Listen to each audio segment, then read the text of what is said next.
as to what India stands for.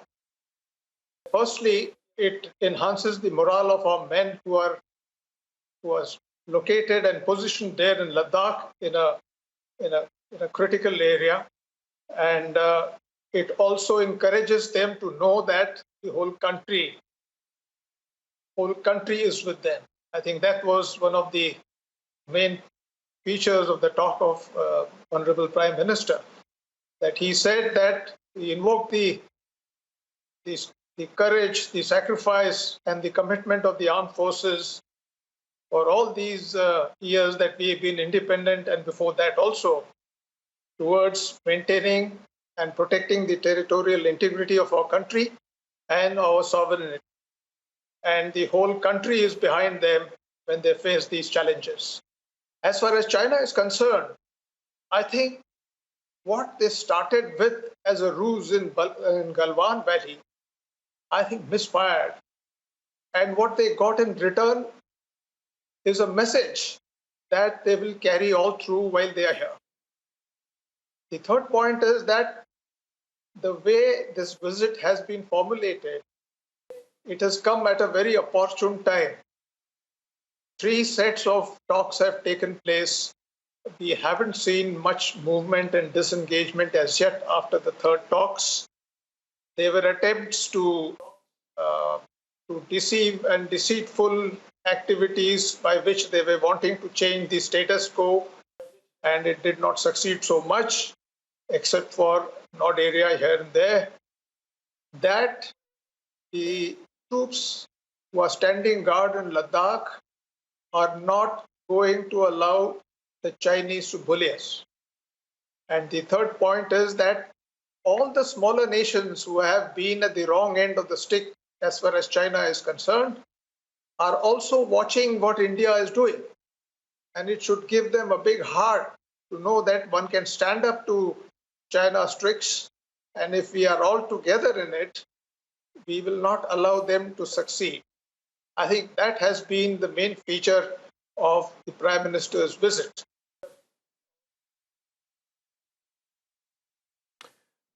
Well, Lieutenant General Parnaik, what is very important to point out here is you've dealt with the Chinese in the year 2013. Then too, I remember you firmly saying that the dialogue that has taken place with the Chinese were firm, but it is always very difficult because they don't speak the same language, and that's where the problem lies. When you see the difference between what happened in 2013 and what's actually happening right now, how do you distinguish between both, and perhaps what is the way forward now? With the Prime Minister's visit, does it really alter the way things are going to be handled with the Chinese? Okay. I think it is important to know what exactly happened in 2013. The situation obtaining in 13 was fairly different from what is obtaining now. But we saw it coming in the sense that 2011-12, the transgressions from Chinese side were continuing to increase. And it gave us an idea that sooner or later they are going to pitch for some areas where they are either claiming or they want to force themselves and change the LAC perpetually. So we were ready for that plan. And one of the key features of that plan was that since the protocols and the treaties forbid us to use weapons and firearms, then it is very difficult once they come in to push them out. Therefore, we had to show mirror to China. It had to be a quid pro quo situation. And when this thing happened, exactly as per our plan, we were going across 250 kilometers away from where things were happening in Depsa. Not only this, I think we got the methodology that the Chinese use. There is one set of people who are on the dialogue, and there is another set of people who are on the ground. And there is a narrative which is carefully crafted. Even in 13, when the diplomatic efforts were being made with Beijing Foreign Office, for 3 weeks they continued to drag their feet, and they kept telling us that their commanders had been asked to go back. But when we had the border personnel meetings, the commanders feigned ignorance there. They did it during Doklam also. So we knew that this is something which will happen to us. So we created a ruse for them. And wherever we had gone, they tried to tell us. And I think in an anger, they announced that they have come here to teach us a lesson. Now, that is something which was recorded. And I will not go into the whole story, but not a single shot was fired. There was no pushing, no stone throwing. It was peaceful. Ultimately, they realized that they are stuck. So their political or military aim that they Right. had when they came into Depsang, which was to ask us to stop, building our infrastructure, prevent building of the roads, demolish Right. our defenses, nothing of that could be imposed on us.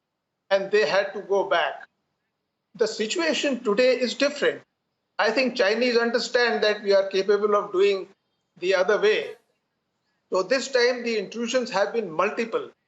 Not only that, you have a huge Chinese presence of the PLA in Aksai Chin, Right. of the people who generally train during summers other side of Kunlun Mountains. They have been staged very close to the LAC in Aksai Chin, opposite East Ladakh. Now that is a very different situation from what happened in Depsang. Therefore, today's situation is very different from previous. Uh, Right. there are people on the ground who understand this. There are commanders who have had years of experience handling and serving in those areas. So I have no doubts that they Right. have the plans and they have the methodologies to deal with Absolutely. this situation. Since it has got violent in the beginning stage, and maybe it was a good thing that they got it back from us, they are now cautious in trying to repeat the same activity which they had tried before. Therefore, they will Right. still try and inch into our territories, and they may pitch for winters to get into an area before winters arrive, and then continue to stay there hoping that nothing will happen in the winters, but it is not so. And Prime Minister coming here at a time when they are supposed to now, Lieutenant they have General agreed to Parnaik, disengage. Yeah. right. Lieutenant General Parnaik, we'll continue with our discussion on the other side of this short break. I'll also request Major General Sanjay Soy and my colleagues Tejinder and Abhishek to stay on. We need to take a short break. On the other side, we carry on with our discussion on the Prime Minister's unprecedented visit to Ladakh.